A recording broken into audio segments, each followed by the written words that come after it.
President Trump's legal team said the commander-in-chief was acting under his constitutional and legal authority, adding that asking a foreign leader to get to the bottom of corruption is not breaking the law. The president's attorneys argue the Ukrainian natural gas company Burisma paid Hunter Biden millions of dollars to serve on its board, even though he had no experience in the industry. Well, he did have one qualification. He was the son of the Vice President of the United States. He was the son of the man in charge of the Ukrainian portfolio for the prior administration. As to charges the president used executive privilege to obstruct Congress? Really? Is that the principle in the United States of America? That if you assert legal privileges or rights, that means you're guilty? That the innocent don't assert their rights? That the president can't defend the constitutional prerogatives of his office? That doesn't make any sense.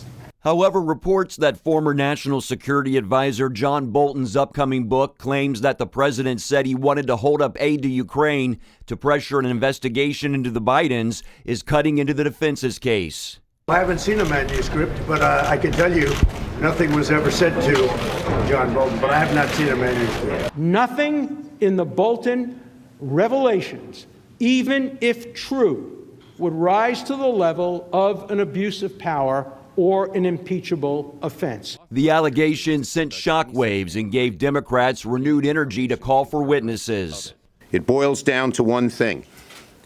We have a witness with first-hand evidence of the president's actions for which he is on trial. Bolton said he would testify if subpoenaed by the Senate. Now even some Republican senators have come out saying let him speak. It's pretty fair to say that John Bolton has a relevant testimony to provide to those of us who are sitting in impartial justice. Some warn that will mean more witnesses and a longer trial. Senator Lindsey Graham tweeting, if there is a desire and decision by the Senate to call Democratic witnesses, then at a minimum the Senate should allow the president to call all relevant witnesses he has requested. There are reports that GOP leaders are receptive to a suggestion by Republican Senator Pat Toomey to allow one prosecution witness for one defense witness. The question on witnesses could be decided later this week. The president's legal team is expected to wrap up opening arguments today. Mark Martin, CBN News.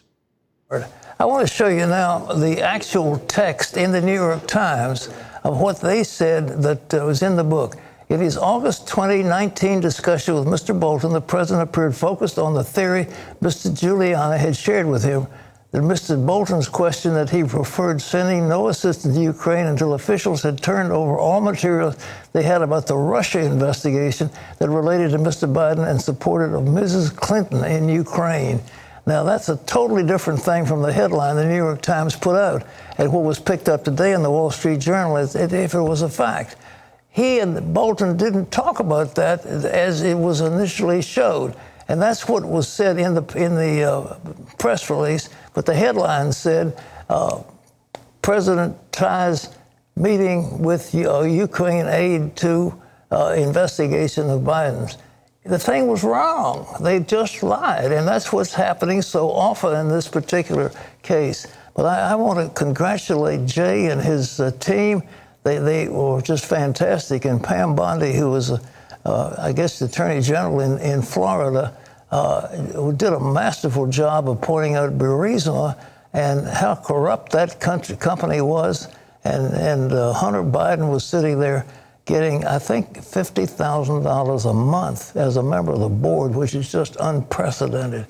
Well, CBN chief political analyst David Brody is here to talk impeachment and politics.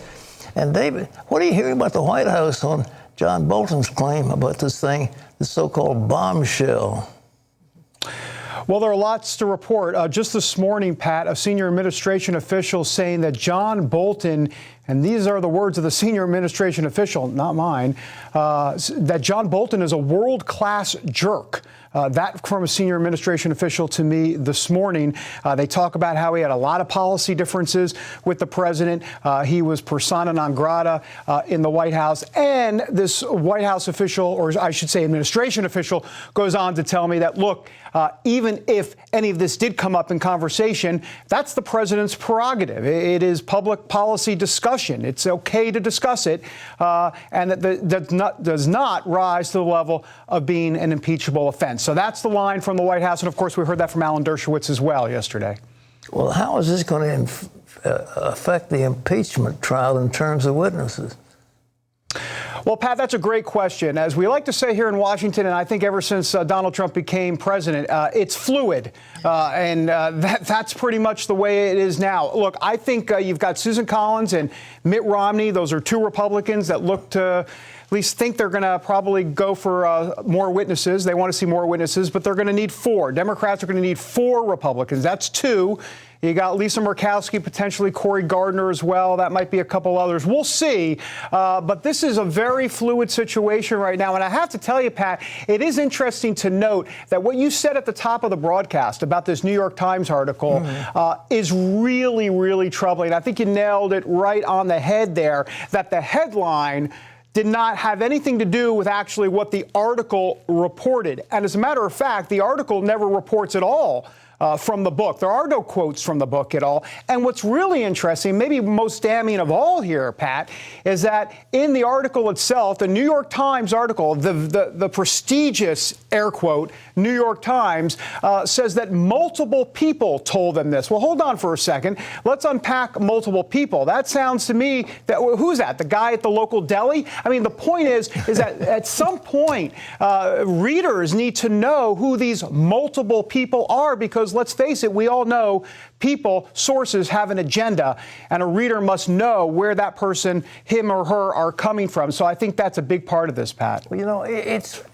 echoes of the Kavanaugh hearings. They held a surprise witness that came out and alleged that Kavanaugh was engaged in all these sexual misconduct.